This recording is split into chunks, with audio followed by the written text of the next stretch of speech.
Hi guys, welcome back to the channel and my name is Dr. Monu Mishra. So after getting a lot of questions, a lot of comments from the viewers about a permanent research position in Europe after PhD, I am going to make a video on this.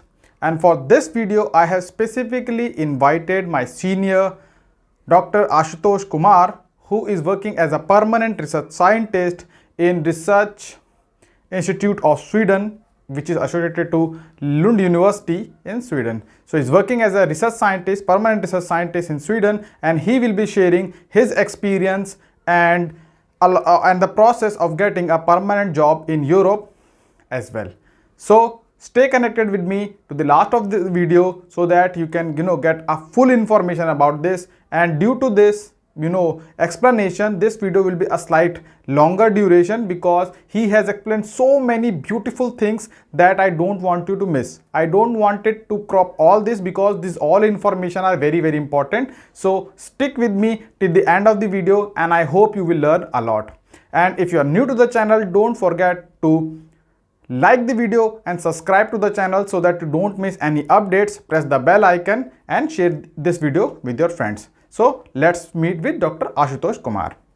Good evening, sir. How are you? Well, I'm good, Manu. How are you? I'm good to see you, sir, here. So, sir, as you know, why I have invited you on this platform, I'm very much thankful for your time first because I know how busy you are and how difficult it is for you to, spare time for this activity. And but it will be quite, useful for our viewers so that they can learn a lot of things from you so that they can get a position in somewhere in Europe as a permanent position. So first of all, sir, I would like to start with your introduction. Can you please introduce yourself to the audience? First, thanks, Manu, for inviting me here, and I would be glad to assist some of your viewers. Yeah, so myself, I am Dr. Ashutosh Kumar, right now a scientist at RISE. RISE is basically Research Institute of Sweden, and we are in the city Lund, which is in the south of the Sweden. Okay. So one thing I would like to add is that, sir, as a permanent research scientist, because that thing matters a lot. Okay. So, sir, can you please discuss about your educational background?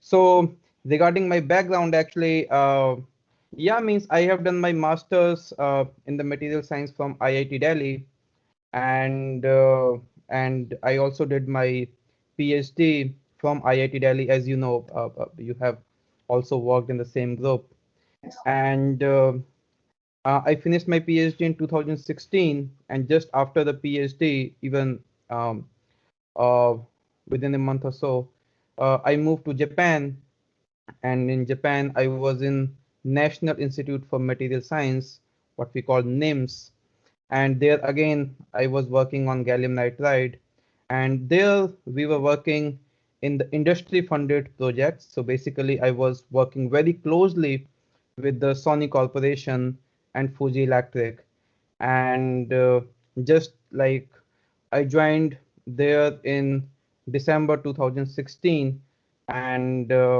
within 2.5 years I got this position. I got this position in October 2019 or something, and then because of the pandemic it got delayed. So this October we moved to Sweden. So, and yeah, I mean, some people, I have seen actually your couple of your videos, the people like, means some of them have discussed the marks and everything. um, I really don't want to discuss them much here because the impression is, means I'm throughout the first division, but the thing is, means as long as you're the first division, it's more than enough. Means I really don't want that kind of numbers. Like my M.Tech CGPA was about 9.5 out of 10 and PhD was complete 10 out of 10. But the impression is that these are just numbers. As long as you're the first division, it shouldn't matter much. So the next question is, how did you find this position? Like, how did you find this particular position? Yeah, so yeah, very good question actually. Yeah, the thing is, I was in Japan, as I told you, and I joined in December 2016. So by the time I complete my 2.5 year. So it was about July 2019 or somewhere May. I started looking for the permanent position, and this is, I guess, one or maybe one of the top three positions at that time what I was considering. So means I was very active on the LinkedIn. So this is the one thing I wanna tell you and all the other people, that make an account on the LinkedIn. It's really, really, really important. You know, so nowadays the means all the big institute all over the world, they have their accounts on the LinkedIn, and they keep on posting their positions there. And so that means when you do the job search, let's say you are working on some material or you are working in a specific field, so you can just search the jobs related to that field. For example, semiconductors, gallium nitride, you just put in the search and click on the job and the worldwide, or you can just search in the Europe. So this is the one thing LinkedIn means. Apart from that means, not just creating the account on the LinkedIn, you have to be very active on the LinkedIn, means just keep on communicating with the people. Second thing, like right from the beginning of my PhD, I was also quite active on the research gate. And nowadays you can also see the job section on the research gate. So means these are not the fake jobs, means they are the real jobs. And once you click on apply or something or more information, they're gonna direct you directly to the university or the institute website. So then you don't have to look specifically for, like, means if you want to go to the specific university site or the institute site, it's quite complicated. Means you just go there and then click on the career or the jobs. It's quite complicated. So, and these are the two things. And if you are searching for a job in Japan, means I was very close to getting a permanent position in Japan also. So there is a something called JREC portal. So that's kind of very dedicated for the researchers. In the Europe, you have this EURAX, EURAXX, yeah, EURAX, and there you can also look for the jobs. So these are the worldwide general general job search engines that one can always look upon. Indeed is one of them. So means apart from, and if you have a very specific interest, you can always go to the, like, means specific university website or all those things. So yeah, means these are, as per my experience, means LinkedIn and all those sources are really good nowadays. Okay. Yeah. Sir, as you mentioned, you already got a job in Japan as well. So why Yeah. did you choose this specific job? Like why in Sweden? Yeah, so actually, during the course of my PhD, I was in Germany. I got this DAAD fellowship, DART fellowship, Okay. and I worked in the Max Planck Institute for about half a year. And so actually, the work culture, Japan is of course a bit, the work culture is a little bit different. I won't say it's good or bad, but if you wanna say, means the people work more. And I think when you talk about the Europe, I think the curiosity to try new things and to work in a more flexible environment, Europe is a little bit better than Japan, of course. Then the second is the language issue. So language issue is really tough in Japan for someone like me, means who is really not good in learning the languages. Means I never gave a try to learn the Japanese. But these are the things actually. And of course, means when you talk about Europe and when you talk about the Sweden, why one want to work in the Sweden and why one should work in the Sweden. Um, the work-life balance, means you can just search. Sweden is probably, maybe in the top five or something. Second is this innovation. I think innovation index of the Sweden is pretty high. Means if you see the number of Nobel Prizes per population, what you call Nobel Prize per capita. Mhm. Sweden is probably in the top two or top three. So the whole work culture is in the Sweden is like means whatever you do, it should be useful for someone somewhere in the industry. Mhm. So the whole environment to to open an industry or to use your work or like your work can be useful for the industry is pretty high here. So, for example, like some of the very common innovation, like I'm in a very small city, Lund, but if you see, means the Bluetooth and the artificial kidney, or you just talk about some of the very fine innovation from the Sweden, like the ultrasound and all those things. So, means considering the population, we are just about half of the Delhi, the whole population. But if you talk about this kind of innovation index, it's pretty high in the Sweden. Sir, if I remember that the Nobel Prize is also given by the monarch of Sweden in the formal ceremony, right? Yeah. So yeah. So actually, yeah, it's a very nice thing. Means this Alfred Nobel was Mhm. from Sweden, and if you read him, actually he end up in creating more than 90 companies. Oh, So yeah, means you can, and he was having more than 300 patents at that time. okay. So, sir, the next question is about what about the application process and documents. What was the application process and what kind of documents have you submitted for this position? Uh, yeah. So I think there was CV, of course, and there wasn't anything more than that at that point of time when I Mhm. applied and in the whole interview process. And once I got the position, of course, they wanted my PhD degree, the copy Mhm. of my PhD degree, and of course, then your passport and everything. Sir, Yeah. can you please elaborate the selection or interview process? Like, how did it started and to the final? Yeah, means there were a lot of interviews actually. Okay. Yeah, so I applied in May. I Okay. told you this thing. Mhm. Uh, and so first there was a very formal interview. No, there was a very informal interview. I remember I got a call in the midnight when I was in Japan, and they were just asking about, you know, the whole thing was because I was working in a really good project in the Japan Mhm. in gallium nitride, and we were working very closely with Hiroshi Amano, who is Mhm. himself is a Nobel laureate, and I was also working with industries like Sony and the Fuji. Mhm. So essentially means when you plan a move, then typically they have those kind of questions means why you wanna move. Then sometimes the people say I wanna work very closely with the industry, which I was already working with. Mhm. And the one can say I really want to move in a very big group or the good group.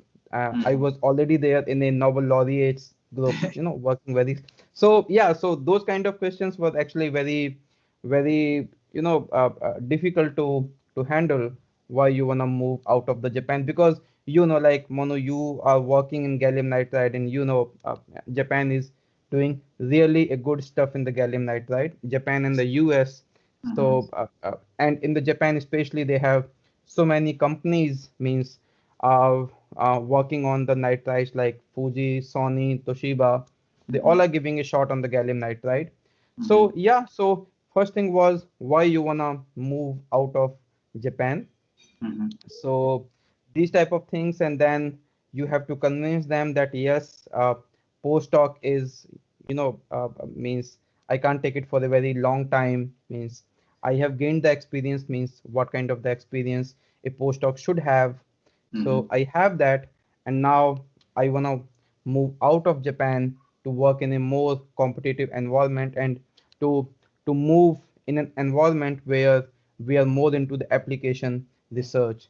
So this was the very informal interview, and then we had interview with our group leader here. Means group leader means we have a department and our department head, Mhm. and then we had the interview with the For example, I'm in the nanotechnique unit. Mhm. So the nanotechnique unit is a part of the smart hardware, and which is a part of the digital systems. So first I had the interview, very informal interview with the nanotechnique head, and then I had the formal interview with this smart hardware head, and then I had the interview with the digital systems head. So I think they were at every step, they were filtering out the candidates. And I remember at the end, they had about three candidates. And then they selected me, like out of those three, I was the one. So it was in total about 4 or 5 interviews. And then it took a time span of about 6 months. Means I started in May and I got an offer in the like in the end of the October or the beginning of the November. So yeah, and 2019, just before the COVID. Okay. So it was a quite long and tiring thing, right? So, Yeah. Means at one point I so was thinking, they are just taking me for granted. okay. So you said, sir, due to COVID, you extended the joining period. So what was the Yeah. really process of joining? After the interview, they might give you the offer letter. Then how did they joining? Yeah, they gave me offer in the October. I Mhm. think it was 31st of October or just the beginning of the November. Okay. And they left it to me when I wanna join. And I gave this 1st April 2020, means I needed about 5 to 6 months to bind up my things in Japan. Okay. And I was thinking of, starting from the April 2020. And then, all of a sudden this Mm. COVID came Okay. up, and all the travel guidelines and everything got messed up. Mhm. So I was supposed to join in April Mhm. 2020, and Okay. I end up in joining October 2020. Okay. So it was about half a year delay, but they were quite comfortable with it. Means yeah, there there wasn't any pressure at any time that please come join here. So yeah, means in that aspect, yeah. Sir, the next question is, what do you think are the advantages of these jobs? Like um you have mentioned couple of that, but what yes, do you think is the yeah. main crisp? Yeah, I think here you are referring to like why one should work as a Mhm. scientist in an academic institution. Yes, sir. And there might be a comparison between academic and the industry. Industry. Yes. Yeah, because as I told, like I was very close to getting a position there also. Mhm. uh yeah, means when you talk about the academia, uh, I think you have um the fun, freedom, flexibility. These are the three things I think are, you feel more um, doing things on that side. So in the in and another thing, in the academia, you always have the opportunities to collaborate. Your means your personal research is valued more.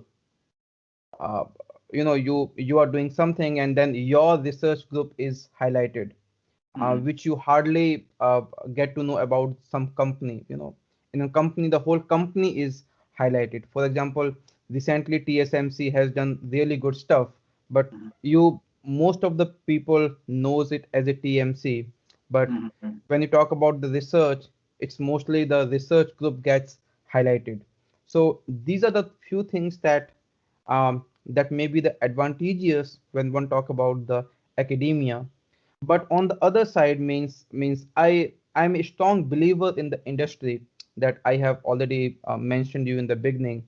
Means there should be a strong connect between the academia and the industry. Whatever you are doing, means Mhm. at one point industry should find interest in that. Mhm. Otherwise, it doesn't make much sense.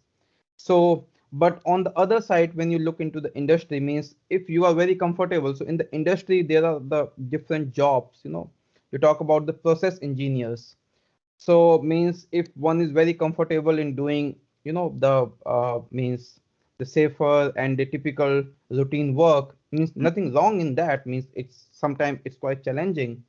So in that aspect, and then you have the application engineers, and then you have the R&D engineers. So I think as I was starting my research career, I was more into that part. Like I need a bit of the freedom and a bit of the flexibility, and I need to collaborate with the more people. And then I want to build my research path and my research career. And if you jump directly into the industry just after PhD or after the postdoc, I think you are very limited there. Means your chances to get collaborate, your chances to get into the trying something new. So so these are the things that one should consider before deciding into the academia or into the industry. So the next question might be a bit tricky. You will find it a bit tricky. So how much does a scientist make in Sweden? Yeah, it all yeah.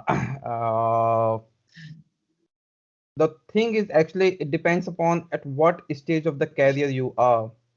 For example, I would say a postdoc. So in the Sweden you have a postdoc, and then you have a researcher, means a researcher who is on a contract position, and then you have a researcher who is on the permanent position. And different places have the different regulations, but I would say the uh, the postdoc gets something close to 35,000 SEK. So if you wanna translate to Indian currency, it would be something like between 2.5 and 3. And researcher would get something close to 3.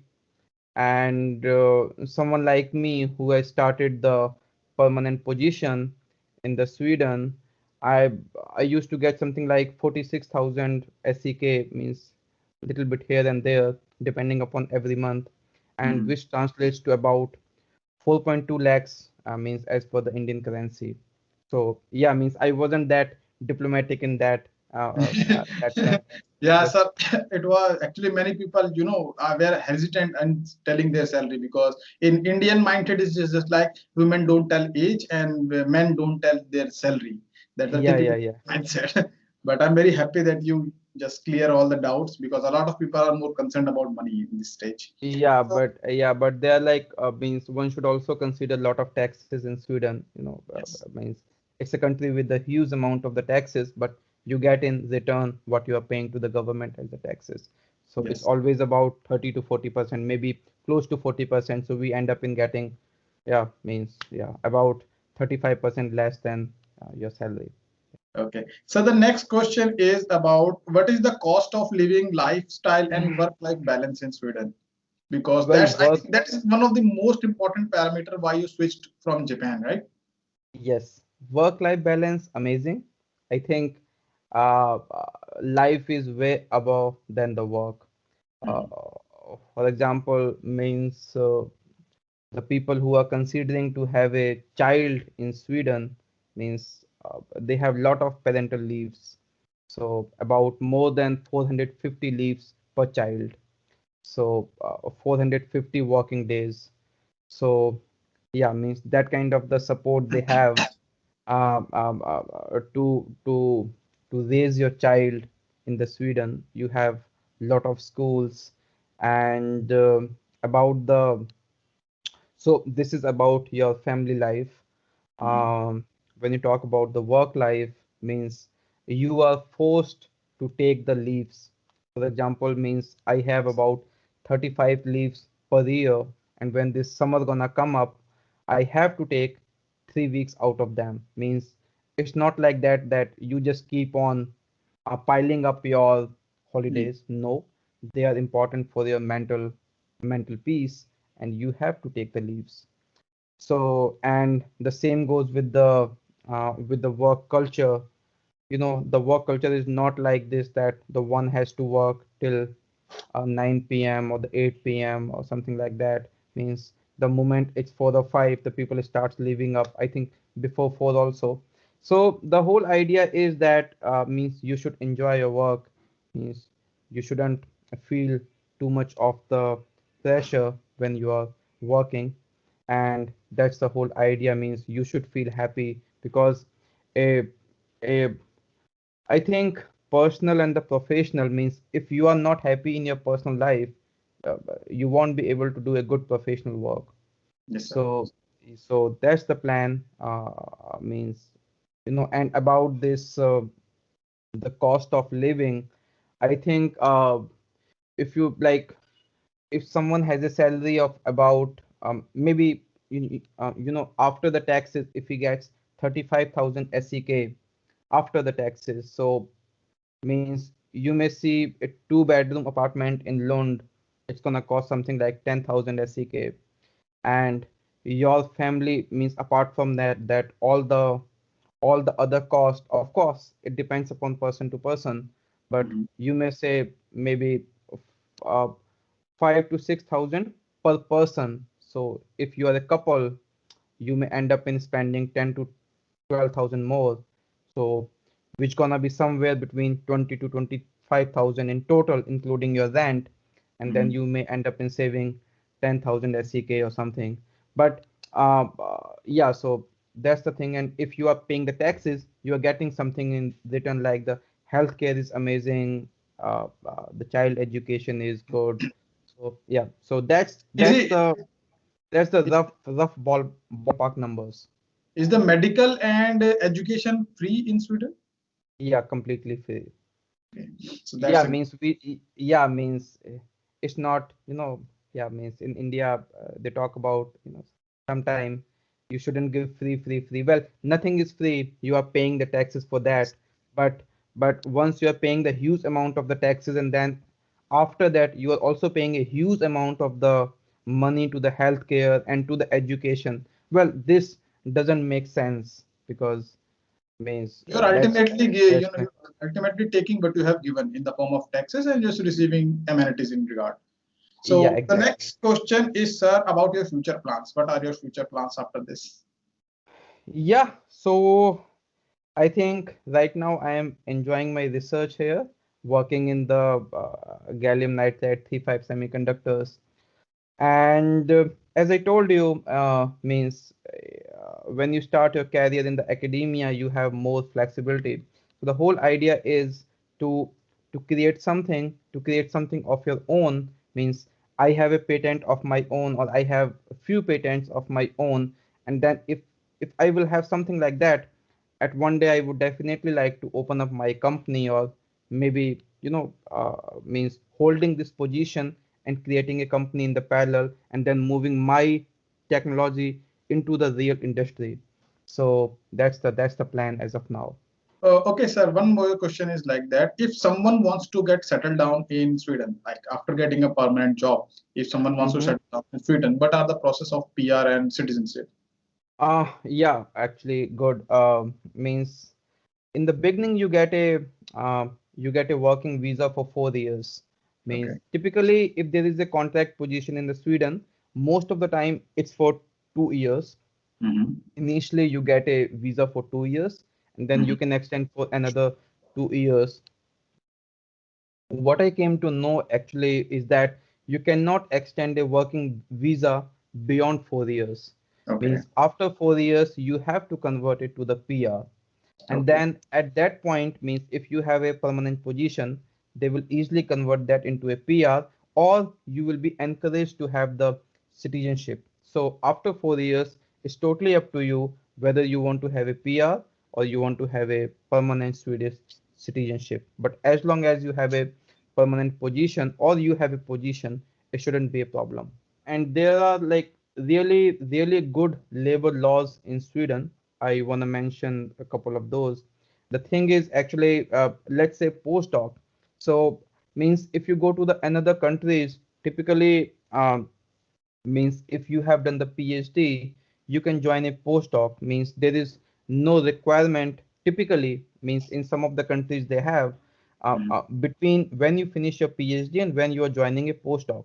But Mm-hmm. in the Sweden, the thing is, if means you have done a PhD, then you should join the postdoc. Means within 3 years. So if someone's PhD is older than 3 years, uh, Mm-hmm. uh, they won't be able to apply for the postdoc position unless they have a reason for it. Let's say a female candidate was on the maternity leave, or anyone has a major health crisis, that's another case. But means if you have done a PhD, and then there shouldn't be a gap more than 3 years between the PhD and the joining of the postdoc. This has been done so that means all those people who have really a long experience after the PhD, they shouldn't kill the position of a freshly graduated PhD student. So there are always the positions of the researchers where they don't have a age limit. No, they don't have a PhD like when you did your PhD limit. But yeah, so these kind of the labor laws they have, so that one shouldn't uh, uh, like get the position that one other person should have. Yeah. Okay, sir. The last piece of question is about advice to the future applicants, because after watching this video, many people will come to know and they will apply to Sweden for some PhD postdoc or maybe permanent scientist position. So, what are your advice for those people? Yeah, means the thing is, as I told you, keep on looking on the job sites. I think like Indeed or some of those kind. Make your account on the LinkedIn, be active, and develop your skill set. Actually, don't go with a lot of things. Means if you are good at something, be at that thing, so that your potential recruiter, means if he wants someone in that field, then you may be the best candidate, rather than like doing I know this, means the people at the other end, they know means what is the skill set. So try to develop your skill set, and means frame your application as per uh, the the requirements mentioned in the position. So the impression is you should create your application as per the application. Okay. You know, As per the yeah. So requirement, don't combine many things. Be a master of one rather than being jack of all.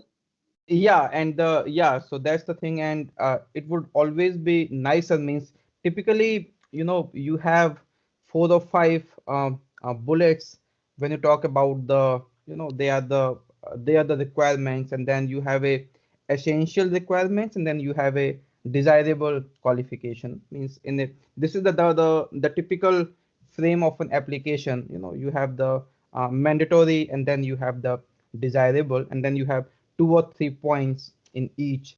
It would always be impressive if you can answer to each bullet point. Let's Okay. say they're gonna say we want someone with the growth experience, and then you can always talk about the I have done the PVD, CVD, and all those things. And then they say we need someone who has a little bit of the programming experience, and then you can talk about you have done some programming in the C++, LabVIEW, or MATLAB, or all those things.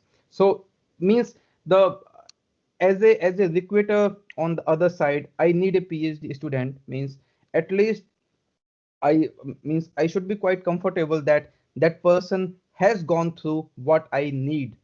So means it should be reflected from your application that you have prepared your application as per the requirements. Yeah, I know it takes time, but yeah, so It is means important. rather than sending all those blank emails, and and you shouldn't feel discouraged while sending lot of emails.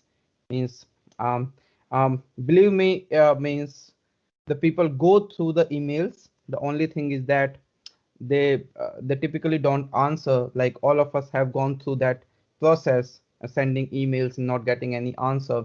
But if they need you at one point, they're gonna reply to you. Yeah. Okay.